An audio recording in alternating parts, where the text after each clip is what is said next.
এটা যদি পুরুলিয়া হাসপাতালে হয়েছে শুনতো কেউ, কারো কোনো মাথা ব্যথা হবে না। এই বাঁকুড়া, হুগলি, অন্যান্য জায়গায় ছোট ছোট করে হেলথ সেন্টারে হয়েছে কি হতো, কারো কোনো মাথা ব্যথা হতো না। আরজি করের মতন এরকম একটা কি বলবো ক্রিম জায়গা, একদম কলকাতার একেবারে শিরোমণি আরজি কর, সেখানে এটা হচ্ছে, সবাই খুব আশ্চর্য হয়ে যাচ্ছে এবং সবচেয়ে বড় কথা ভয় খেয়ে যাচ্ছে।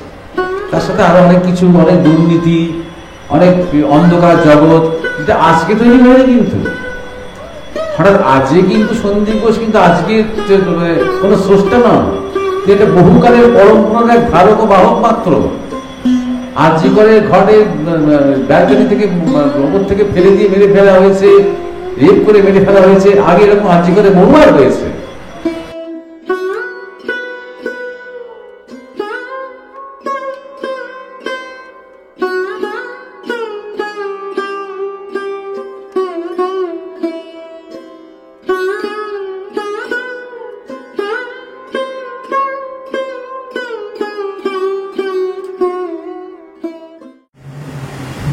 মহারাজ, আমার প্রশ্ন হচ্ছে, আমরা বাড়িতে দেখি, বাড়ির পাশে রাস্তায়, ট্রেনে, সব জায়গাতে আমরা যখন দেখছি অনেক কিছু ব্যাপারে আমাদের মানে সেই কাজটা বুঝতে পারি সেটা অন্যায় হচ্ছে, বুঝতে পারি, কিন্তু প্রতিবাদ করতে পারি না, বাড়িতেও পারি না, অনেক সময় মেনে নিতে হয়।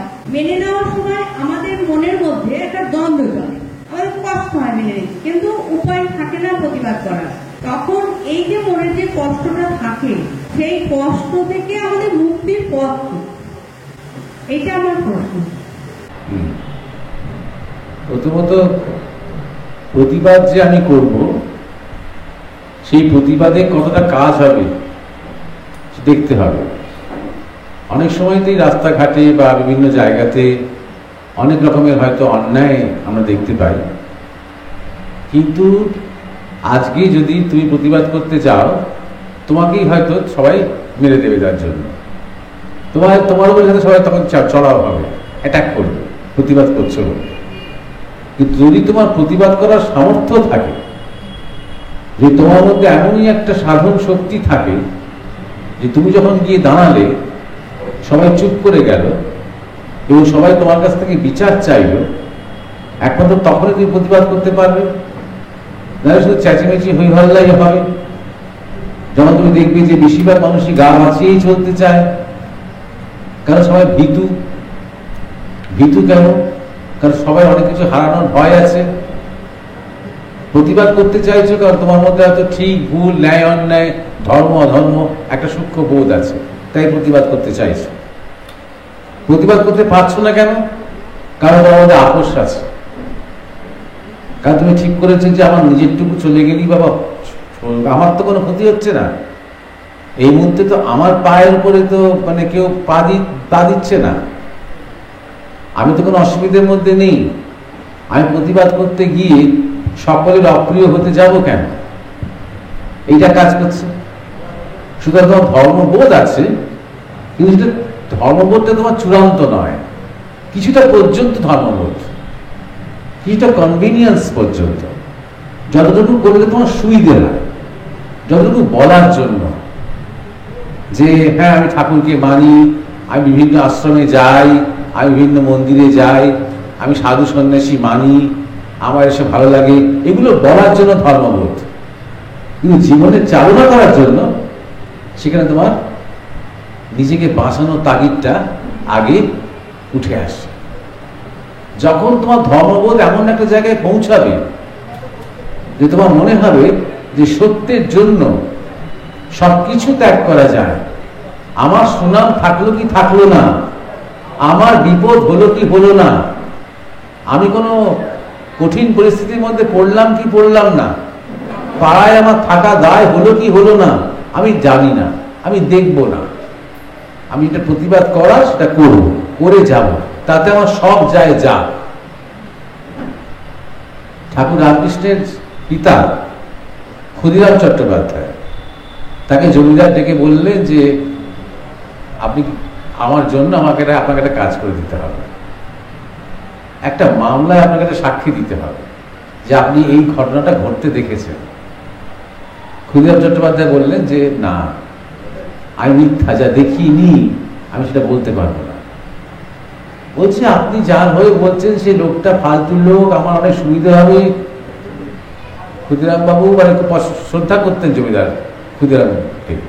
ক্ষুদিরামের তখন যথেষ্ট নাম ছিল, যশ ছিল, জমি জায়গা ছিল, একজন সৎ ব্রাহ্মণ বলে তার একটা ভালো পরিচয় ছিল।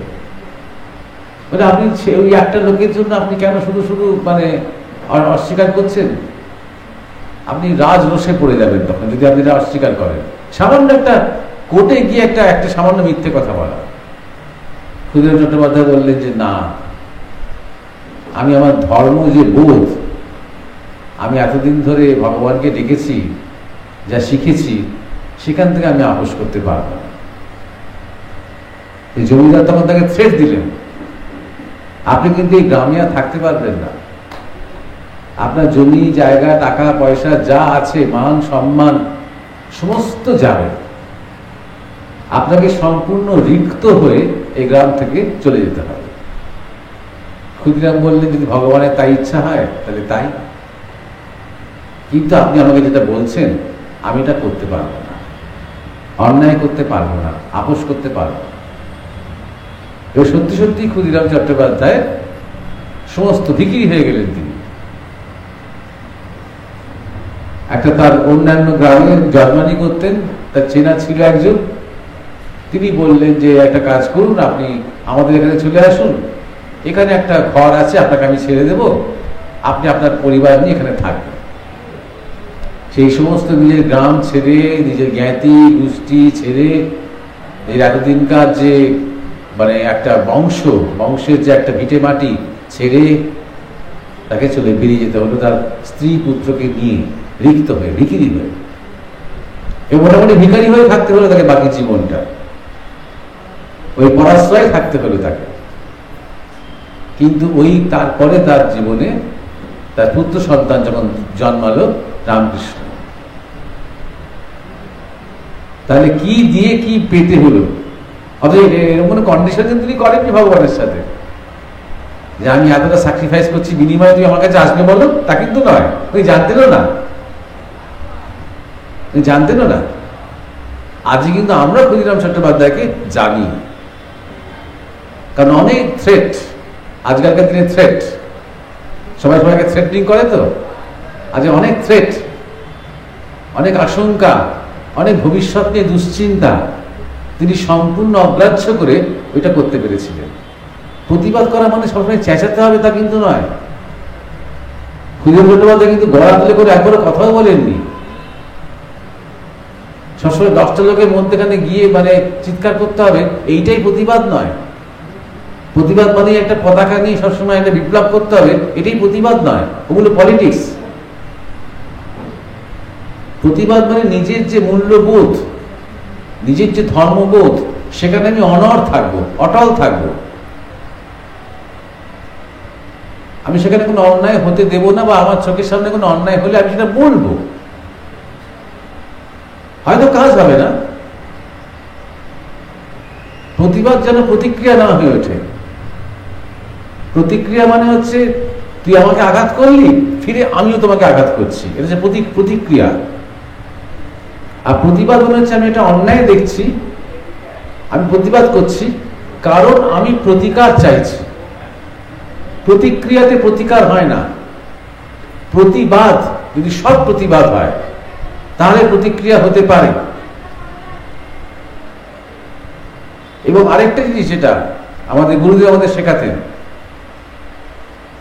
যে তোমার মধ্যে সেই সামর্থ্য আছে কিনা তুমি দেখো। জাগতিক অর্থে দেখতে গেলে যারা কোনো একটা পদে বসে আছে তার সামর্থ্য থাকে,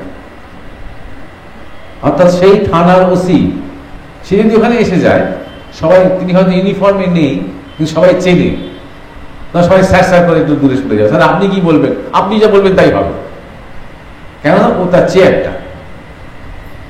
এটা হচ্ছে একটা সামর্থ্য। আরো বড় সামর্থ্য হচ্ছে আধ্যাত্মিক শক্তি।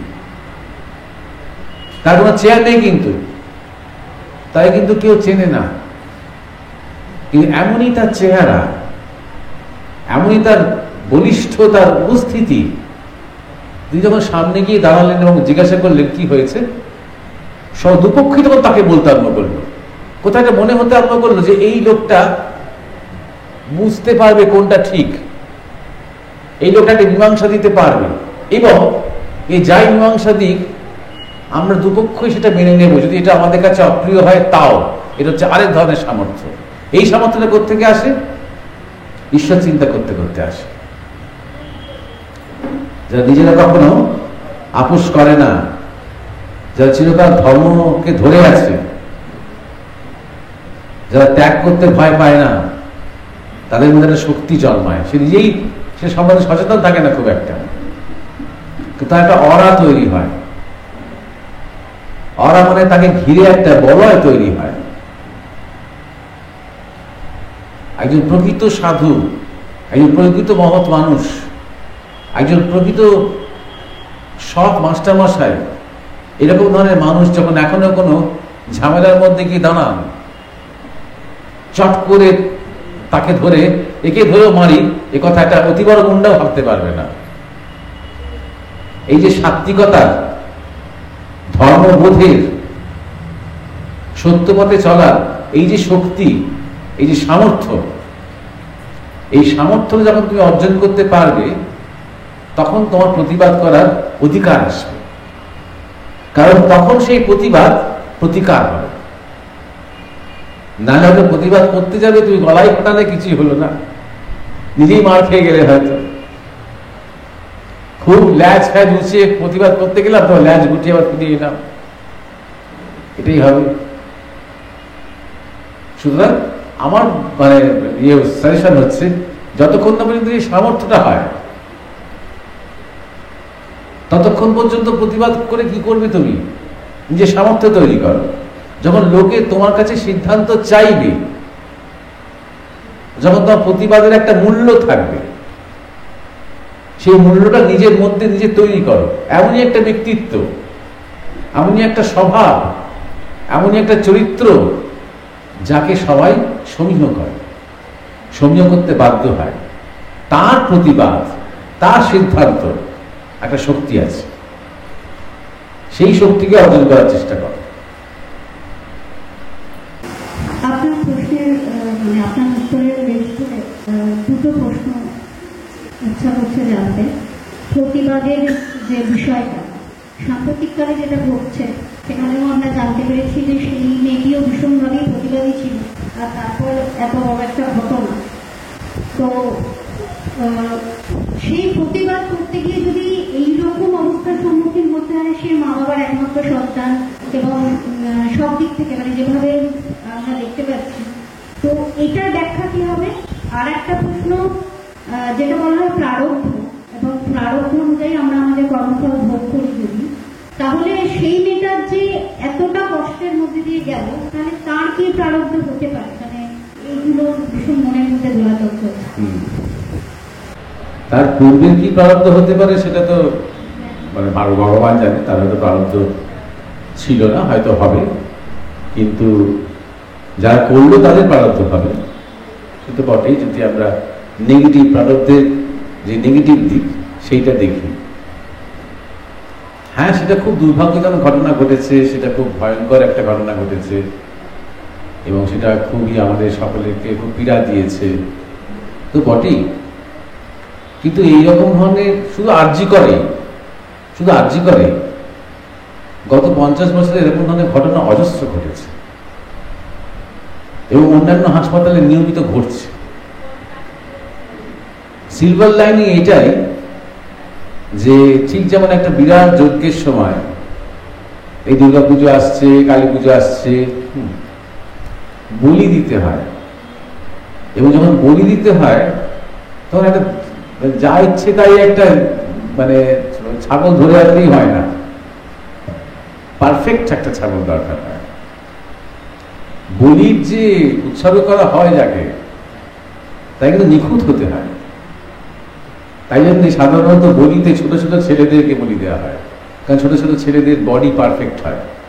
তাই জন্য মানে মাকে দেওয়ার সময় ইমপারফেক্ট দিলে চলে না। আমাদের গুরুদেব তখন এই ধরো 80-র দশক 90-র দশকে, হ্যাঁ, ঠাকুর মানে আশ্রমে থাকতেন, যখন সৎসঙ্গ করতেন, মানুষ এসে প্রণামী দিত। প্রণামী দেওয়ার সময় দেখতো যে কোনটা সবচেয়ে পচা 10 টাকার নোট, সবচেয়ে কালো কালো, সেইটা দিত, টাটকা কোন নিজের কাছে রেখে দিত। ঠাকুরকে দেওয়ার সময় এরকম দিতেননি, উল্টোটা করতে হয়। সবচেয়ে যেটা ভালো, সবচেয়ে সুন্দর সবজি নিয়ে এসেছি বাড়িতে, ওটা ঠাকুরকে দেবো, যেটা সবচেয়ে টাটকা লাগছে দেখতে, সেটা ঠাকুরকে দিতে হয়, সেটা নিবেদন করতে হয়, করে সেটা প্রসাদ, তিনি প্রসাদ করে দিলেন। তাহলে এখন একটা যজ্ঞ শুরু হয়েছে আমাদের পশ্চিমবঙ্গে। সেই যজ্ঞটা যেটা পরিবর্তনের একটা যজ্ঞ। অনেক দিন ধরে কিন্তু আমরা অনেক কিছু সহ্য করে এসেছি, নিজেরাও অনেক অন্যায় সামিল হয়েছি, নিজেরা অনেক কিছু মেনে নিয়েছি। আজকে ধরো তুমি আমাকে বললে যে মহারাজ, আপনি যদি, আপনাকে আমি 78 নম্বর দিয়েছি, 80 নম্বর না দিয়ে এই 2 নম্বরের জন্য আপনাকে 10 লাখ টাকা দিতে হবে। আমি কিন্তু দিয়েছি, তুমি যদি অন্যায় করে থাকো, আমিও কিন্তু অন্যায়টা করেছি। আমি বলছি যে আমার সারদা নারদা চিটফান্ড ফিটফান্ড, হ্যাঁ, তুমি আমাকে ঠকিয়ে দিয়েছো, হ্যাঁ, আমি বলছি আমাকে ঠকিয়ে দিয়েছে, আবার সব টাকা মেরে দিল, কম্পেনসেশন দাও, মুখ্যমন্ত্রী আমাকে টাকা দাও। কিন্তু এটা আমি একবারও বলছি না, আমি জানি কিন্তু আমি নিজে একটা বেআইনি কাজ করেছি। তুমি এজেন্ট হয়ে আমাকে এসে প্রলোভিত করেছো ঠিকই, আমি সেই প্রলোভনে পা দিয়েছি। আমি টাকাটা পোস্ট অফিসে না দিয়ে, ব্যাংকে না দিয়ে, আমি চিট ফান্ডে দিয়েছি, জেনে, যেটা অবৈধ কাজ। সুতরাং বিষ বৃক্ষে জল দেওয়াটা কিন্তু আমরা করে গেছি। এখন হঠাৎ আস্তে আস্তে আস্তে আস্তে এই ঘটনাটা থেকে আমাদের একটা সামগ্রিক চেতনা ঘুরতে আরম্ভ করেছে। তাও সেটা সঠিক পথে কিনা আমি জানি না, কারণ যত সন্দেহ আছে। কারণ বাংলাদেশে সবাই মনে করলো, আর মানুষ ব্যক্তিকে খোঁজে, জানো তো, ব্যক্তিটা আমাদেরই প্রতিনিধি, কিন্তু আমাদেরই ফল। আমরা ভাবছি যে হাসিনাকে সরিয়ে দিতে পারলেই বাংলাদেশের পরিবর্তন হবে, উল্টোটা হলো। অনেক মানুষের মধ্যে সত্যি সত্যি রাগ ছিল, খুব কষ্ট ছিল। হাসিনা তার একটা সিমটম মাত্র। আমি নিজেও সেই রোগটার জন্য দায়ী, এই বোধটা তৈরি হয়নি। এবং সেই রোগটার মূলে কি? ধর্মবোধ নেই, মূল্যবোধ নেই, নীতি নেই, বিবেক নেই, শ্রদ্ধা নেই, ইতিহাসের ধারণা নেই, কিসে আমাদের ভালো সেটা সম্বন্ধে জানি না। আজকেও একই ভুল আমরা করতে পারি। আমাদের ভাবি যে মুখ্যমন্ত্রী সরে গেলেই ব্যাস, কি করে ভাবছি তারপরে? কারণ তারপরে কি কেউ একজন দেবতুল্যকে অপেক্ষা করে আছে? কেন থাকবে না? কারণ আমরা দেবতুল্য নই, যে আমরা নিজেরা যে দেবতুল্য নই, বা আমরা দেবতুল্য লোককে চাইও না। আমরা আমাদেরই মতন সুবিধাবাদী শয়তানি করা লোকজনকেই চাই চোখের সামনে দেখতে, যে আমাদের থেকে ভালো পারে শয়তানিটা করতে। আমরা তাকে আমরা হিরো বলে মনে করি। তাই একটা শয়তানকে সরিয়ে আমরা আরেকটা, আমাদের মনে মতো একটা শয়তানকে আমরা চাইছি হয়তো চোখের সামনে দেখতে। তবু এই ঘটনাটা, যেটা বললাম না, যে বলি হয়েছে, বুদ্ধ আমাদের, যেখানে আমাদের গুরু মহারাজের আশ্রম, আমাদের আশ্রম পরমানন্দ মিশন বর্ধমানে নিমারির কাছে, সেটা বহু পুরনো একটা পীঠস্থান ছিল। তো ভগবান বুদ্ধ সেখানে পরিব্রাজন করতে করতে করতে করতে একবার সেখানে এসে পৌঁছেছিলেন। সেটা কালী স্থান ছিল, এখনো আছে। তখন সেখানে কাপালিকরা থাকতো এবং নরবলি দিত তারা, এবং তারা বুদ্ধকে টার্গেট করেছিল। যদিও বুদ্ধ ছোট ছেলে নন তখন বেশ তার যুবক বয়স, কিন্তু বুদ্ধের ওই মাথা থেকে পা পর্যন্ত পারফেক্ট বডি, তার জন্য তাকে টার্গেট করেছিল। তাহলে নরবলি দেওয়া, এবং জানবে, এটাও জানবে যে নরবলি দেওয়া মানে শুধু বলি দিয়েই ক্ষান্ত নয়, নরমাংস তারা খেত, তাই জন্যই বলি দিত।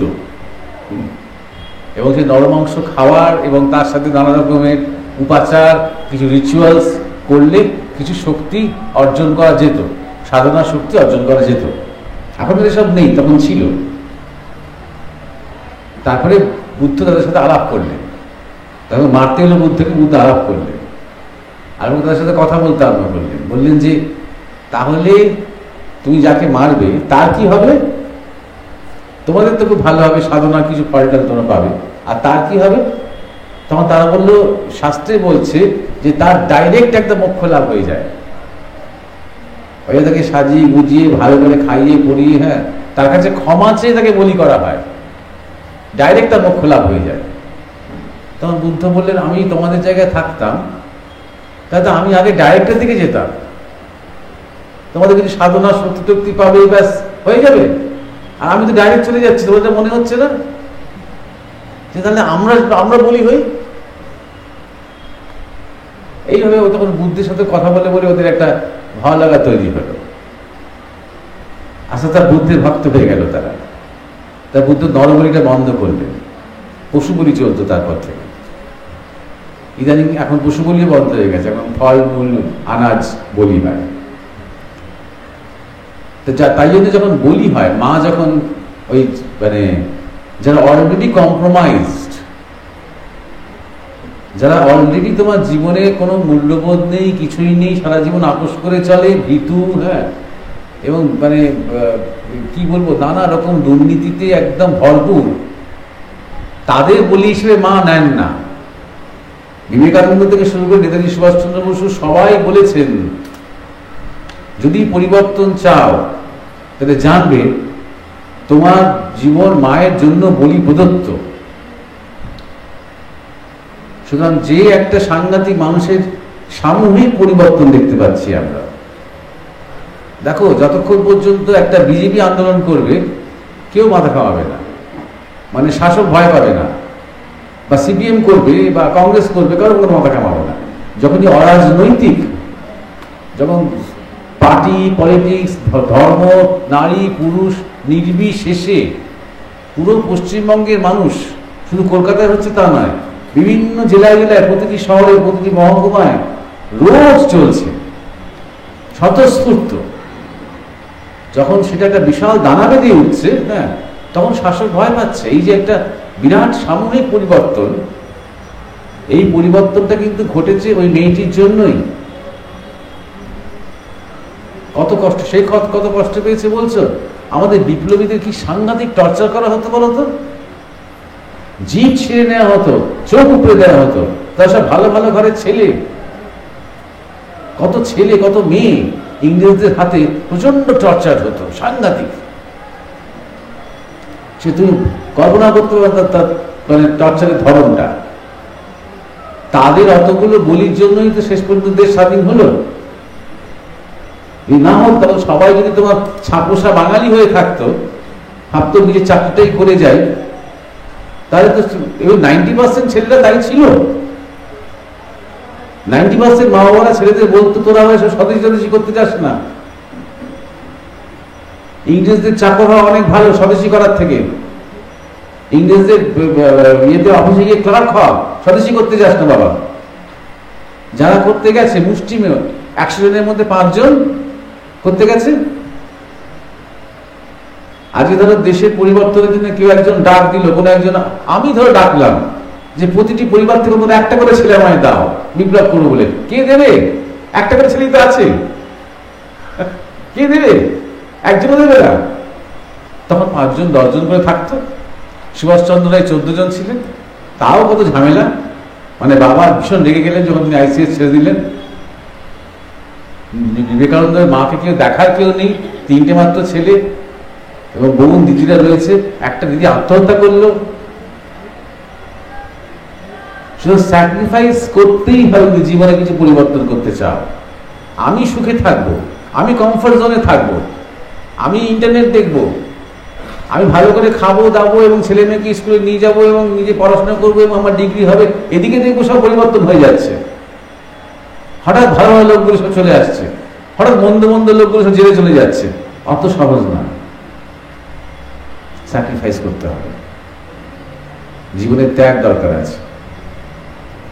এবং সেটা সত্যি কথা বলতে গিয়ে আজকে যে মেয়েটির এই ঘটনাটা ঘটলো, তাতে যে এত লোকের মধ্যে একটা হৃদয় কেঁপে উঠলো, কেন বলতো? মেয়েটার কষ্টটা তো ঠিক আছে, কিন্তু এটা তো আমারও হতে পারে, এটা তো আমার মেয়েটারও হতে পারে, আমার বোনটারও হতে পারে। এইখান থেকে যদি আরজি করে এটা হয়, এটা যদি পুরুলিয়া হাসপাতালে হয়েছে শুনতো কেউ, কারো কোনো মাথা ব্যথা হতো না। এই বাঁকুড়া, হুগলি, অন্যান্য জায়গায় ছোট ছোট করে হেলথ সেন্টারে হয়েছে কি হতো, কারো কোনো মাথা ব্যথা হতো না। আরজি করার মতন এখন একটা কি বলবো ক্রিম জায়গা, একদম কলকাতার একেবারে শিরোমণি আরজি কর, সেখানে এটা হচ্ছে। সবাই খুব আশ্চর্য হয়ে যাচ্ছে এবং সবচেয়ে বড় কথা ভয় খেয়ে যাচ্ছে। দেখবে তুমি যখন হয়তো তুমি একটা মৃত্যু সংবাদ পেলে যে অমূল্যবাবু মারা গেছে, এই অমূল্যবাবুকে তুমি আজকে সকালেই দেখেছো হাসি মুখে বাজার করে ফিরছে, হঠাৎ দুপুরে খবর পেলে সে মারা গেছে, তুমি কিছুক্ষণ থম হয়ে যাবে। মানে অত সুস্থ দেখেছো, তারপরে মনে গেল, তখন তো মনে হবে আমি যে এখন সুস্থ এটা ক্ষণিকের ব্যাপার, তো ঠিক এটা তো আমারও হতে পারে। ওই জন্য তুমি থ হয়ে যাবে। তুমি অমূল্যবাবুর জন্য কষ্ট পেয়ে নয়, বা অমূল্যবাবুর স্ত্রী কত কাঁদছে, ও ছেলে কত অনাথ হয়ে গেল, তার জন্য কিন্তু নয়, তুমি নিজের জন্য ভয় পেতে আরম্ভ করবে। যারা আমি যে এখন সুস্থ আছি, আমি ভাবছি এখনো মোটামুটি 40 বছর হ্যাঁ আমি আছি পৃথিবীতে, এটা ধরে নেওয়ার আমি কে? এইটা ক্ষেত্রেও তাই হয়েছে। যদি আরজি করে এরকম ঘটনা ঘটে থাকতে পারে, এটা প্রোফাউন্ডলি একটা খুব অত্যন্ত মানে এলিট জায়গা তথাকথিত, তাহলে এটা যে কোনো দিন আমাদের ঘরে ঘরে, আমার ঘরে হতে পারে, আমার জীবনে এটা হতে পারে। তার সাথে আরো অনেক কিছু, অনেক দুর্নীতি, অনেক অন্ধকার জগৎ, যেটা আজকে তৈরি হয়নি। কিন্তু হঠাৎ আজকে কিন্তু সন্দীপ ঘোষ কিন্তু আজকে কোনো স্রষ্টা নন, এটা বহুকালের পরম্পরার এক ধারক ও বাহক মাত্র। বহুকাল আরজি করে ঘরে ব্যালকনি থেকে ওপর থেকে ফেলে দিয়ে মেরে ফেলা হয়েছে, রেপ করে মেরে ফেলা হয়েছে, আগে এরকম আরজি করে বহুবার হয়েছে, এত খবর হয়নি, এটা নিয়ে এত হইচই হয়নি। এইবারে হলো, তার একটা প্রধান কারণ হচ্ছে ভগবান চেয়েছেন এবারে হোক, মানে হইচইটা হোক, মানুষের মধ্যে প্রতিক্রিয়াটা হোক, মানুষ রুখে দাঁড়াক, মানুষ ভয় পাক, মানুষ সত্যি করে বুঝুক যে এই দুর্নীতি প্যারালাল ইকোনমি দিয়ে চিরকাল চলতে পারে না একটা রাজ্য। আমরা সবাই কিন্তু জানি যে দুর্নীতিতেই রাজ্য চলে। তোমার এইসব প্রকল্পের টাকাগুলো কোত্থেকে আসে? এই কন্যাশ্রী, অমুকশ্রী, তমুকশ্রী, লক্ষ্মীর ভান্ডার, এই দুর্গা পুজোর চাঁদা, ইমামের ভাতা, এগুলো কোত্থেকে আসে? কে টাকা দেয়? কখনো জিজ্ঞাসা করছে উৎপাদন কোত্থেকে হচ্ছে, যে এই টাকাটা রোজগার করছে রাজ্য সরকার কোত্থেকে পাচ্ছে, কোত্থেকে টাকাটা? সেগুলো তো তুমি এখান থেকেই তো পাচ্ছ। এই সমস্ত এটাতে তুমি যদি হিসেব করে দেখো, প্রত্যেকটা হাসপাতাল ধরো, তার যদি 10% বেড যদি তোমার এজেন্টদের হাতে থাকে, যা টাকা নেয় 50,000 টাকা 30,000 টাকা নেয় তোমার পেশেন্টকে ভর্তি করে দেওয়ার জন্য, শুধু সেই টাকাটাতেই দেখা যাচ্ছে যে 200 কোটি টাকা উপরে হয়ে যাচ্ছে পশ্চিমবঙ্গে। ওই বালি স্মাগলিং দেখো, গরু পাচার দেখো, যত চুরি জালিয়াতি যত কিছু আছে, কোটি কোটি কোটি কোটি টাকা, মানে পশ্চিমবঙ্গের মূল যে ইকোনমিক বাজেট তার থেকে 4 গুণ বেশি। তাহলে পশ্চিমবঙ্গ চলছে কিন্তু সম্পূর্ণ দুর্নীতির টাকায়, আজকে নয়, বহু কাল থেকেই চলছে। উনি কিছু শুরু করেননি, উনি যে পরম্পরা চালিয়ে গেছেন, আরো হয়তো বেশি নিয়ে গেছেন সেটাকে। তাই যে এগুলোকে আমরা শুধু সহ্য করেছি তাই নয়, এগুলোতে আমরা পার্টিসিপেট করেছি, আমরা জেনে শুনে পার্টিসিপেট করেছি। এটা আমরা টাকা দিয়ে চাকরি পাওয়ার চেষ্টা করেছি, অনেকে টাকা দিয়ে চাকরি পেয়েওছে, অনেকে টাকা দিয়ে প্রাইমারি স্কুলে চাকরি পেয়েছে। টাকা দিচ্ছে বলে আমরা শুধু তাকে বলছি, কেন নিচ্ছে? আমরা দিচ্ছি যে, তখন তো আমরা বলিনি যে না দেব না। সেইটা যদি এতদিন ধরে যে আমরা যে সহ্য করেছি তার মূল্যটা কিন্তু আমাদের দিতে হবে, এটা খেয়াল রেখো।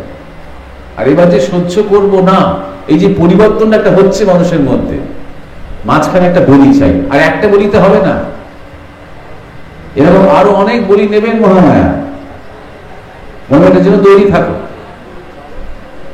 কারণ তোমরা ভগবানকে একটা খুব দয়ালু করুণাময় এসব ভাবো, জানো?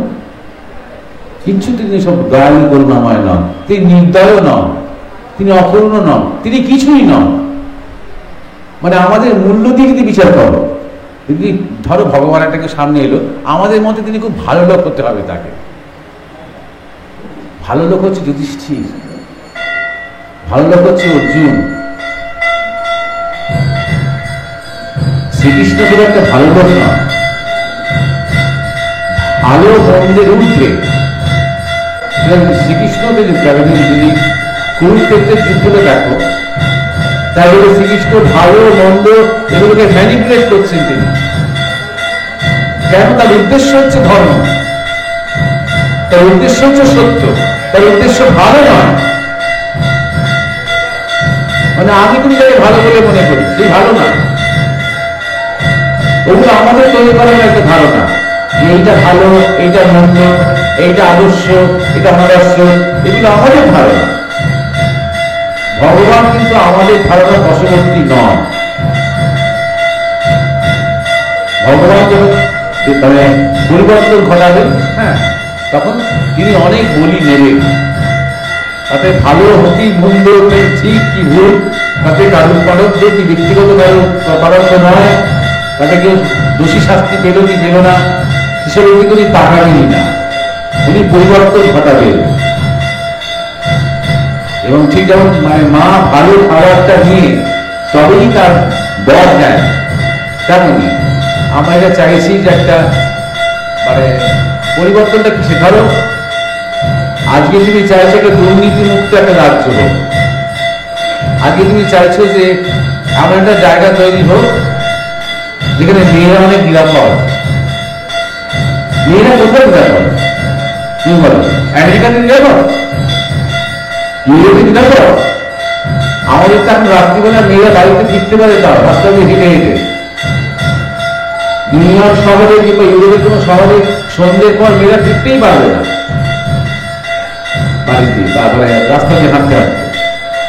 তার নিরাপত্তা কোথায়? শ্রদ্ধাতে। যখন ছেলেরা মেয়েদের শ্রদ্ধা করবে, এবং 2 নম্বর, মেয়েরা যখন মেয়েদের শ্রদ্ধা করবে, এটা খুব গুরুত্বপূর্ণ। এটা মেয়েদের বোঝাটা খুব দরকার। এই শিক্ষাটা মায়েদের দেওয়া উচিত মেয়েদের, যে তুই তোর নারীত্বকে আগে শ্রদ্ধা কর, এবং তোর মধ্যে সম্ভাবনা আছে, তোর মধ্যে একটা দেবী রয়েছে, সেই দেবীকে আগে শ্রদ্ধা কর। এই যখন শ্রদ্ধা আসবে তখন পরিবর্তনটা হবে, তখন মেয়েরা নিরাপদ। কে শেখাবে এই শ্রদ্ধা? কে শেখাবে? রাজ্যের মুখ্যমন্ত্রী শেখাবে? কোন সিলেবাস শেখাবে? কোন কোর্স? কোন 5 বছরের মূল্যবোধের কোর্স? 5 বছরের মূল্যবোধের কোর্স করার পরে মূল্যবোধের চাকরি পাওয়া, তাই না? এগুলো প্রত্যেকে শিখবো আমরা, এগুলো ধর্ম থেকে শিখবো আমরা। যে ধর্ম আমাদের এডুকেশন থেকে সম্পূর্ণ বাদ দেওয়া হয়েছে, সেখান থেকে শিখবো আমরা। সুতরাং শুধু আন্দোলন করে হয়তো আমরা একটা জায়গা তৈরি করতে পারবো, একটা সামগ্রিক প্রতিবাদ করে আমরা হয়তো কিছু একটা ভ্যাকিউম তৈরি করতে পারবো। কিন্তু মনে রাখতে হবে, ভ্যাকিউম বেশিক্ষণ থাকে না, সেই ভ্যাকিউম আবার ভরাট হবে। কাদের দিয়ে ভরাট হবে? কারা সেই ফাঁকা জায়গাটা এসে বসবে? তারা প্রত্যেকে আসবে, তাদের কে তৈরি করছে? তারা কোনো ধর্মশিক্ষা পেয়েছে কিনা? আমরা তাকে রেডি কিনা? আমরা যখন আন্দোলন করলাম, বৃষ্টিতে ভিজলাম, সারা রাত্রিতে রাত দখল করলাম, আমরা কি তৈরি ওই ভ্যাকুমটা ভরাট করার জন্য? নাকি আমরা দেখলাম সরকার পড়ে গেল, আমরা বিজয় গৌরব বাড়িতে ফিরে এলাম? ঠিক বাংলাদেশে সেটাই হয়েছে। এখন ওই স্টুডেন্টরা হাত কামড়াচ্ছে, যেন কি করতে কি করে ফেললাম। ওরাই বুঝতে পারলো যেটা ম্যানিপুলেটেড হয়েছে, এই জামাতের দ্বারা, বিএনপি জামাতের দ্বারা ম্যানিপুলেটেড হয়েছে, ওরা বুঝতে পারবে। অতএব যা হচ্ছে ব্যক্তিগতভাবে বলতে গেলে সেটা খুব দুর্ভাগ্যজনক, কোনো সন্দেহ নেই, এবং খুব মর্মান্তিক, খুব পৈশাচিক। কিন্তু সামগ্রিকভাবে এটা হওয়ার দরকার ছিল। মানে রেপ মার্ডার এটা আগেও হয়েছে আর একটা হলো, কিন্তু এইটা নিয়ে যে অনেকটা লিক হয়ে গেল, সবাই আপনি জানতে পারলো, মানুষ যে খেপে উঠলো, এটা হওয়া দরকার ছিল।